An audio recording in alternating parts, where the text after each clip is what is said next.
Hi friends, how are you doing today? Well, I'm going to share an incident with you along with my reflections. So, it's about our microwave at home which stopped working last night. The start and stop button wasn't functioning.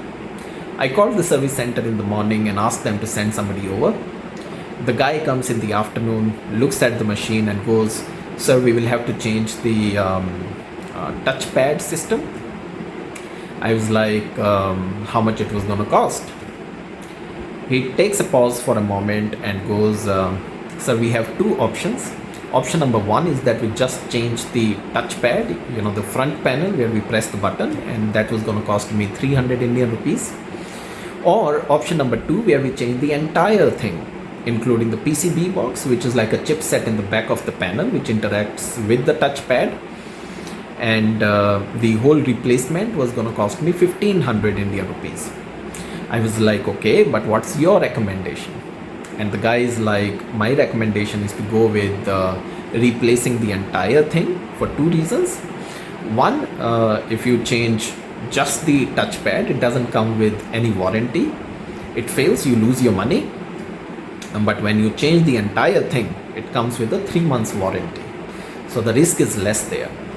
Second reason that he gives me is about some of his past customers who have reported issues after just changing the touchpad.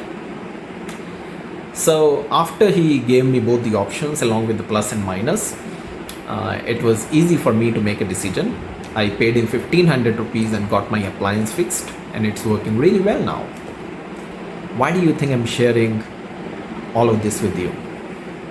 Reflecting on the incident later in the day gave me some learning for myself as a project manager.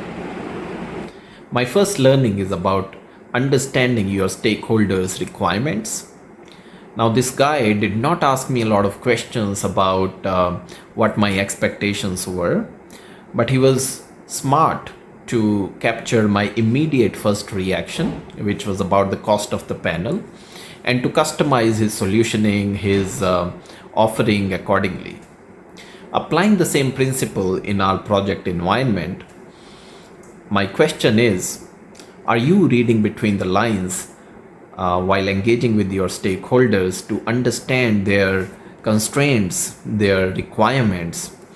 I feel it's a great and an essential ability for the project managers to be able to gauge the pulse of the stakeholders. My second learning is about giving all the options to resolve an issue. Now, this guy could have given me just one option of replacing the entire panel.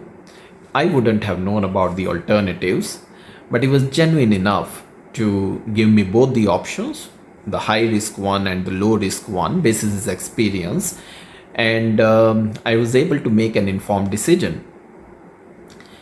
Going back to our project environment, look, there could be a number of ways to resolve the same problem.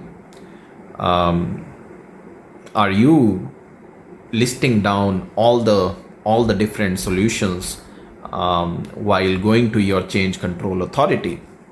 I feel it's really important that the project managers learn from their past experiences and apply those experiences while reaching out to the stakeholders for them to choose one option over the others. My third and final learning is about understanding your stakeholders' risk appetite. While speaking with the repairs guy, I learned that he has had some customers who prefer to save cash and accept a higher risk. Similarly, in our project environment, it's important to recognize that the risk-taking ability changes in different scenarios and with different stakeholders. In fact, the same stakeholder may respond differently to a risk in different scenarios, depending upon the constraints or depending upon the circumstances in a given situation. So it will be wrong for a project manager to make assumptions about the risk-taking ability of the stakeholders. So these were my 3 learnings from this small incident. A quick recap: the first learning is about understanding your stakeholders' requirements actively. The second learning was about giving all the options while resolving an issue for the stakeholders. And the third learning is about understanding your stakeholders' risk appetite. Thank you very much. If you have any thoughts, please feel free to share in the comment box. And until I make my next video, thank you and goodbye.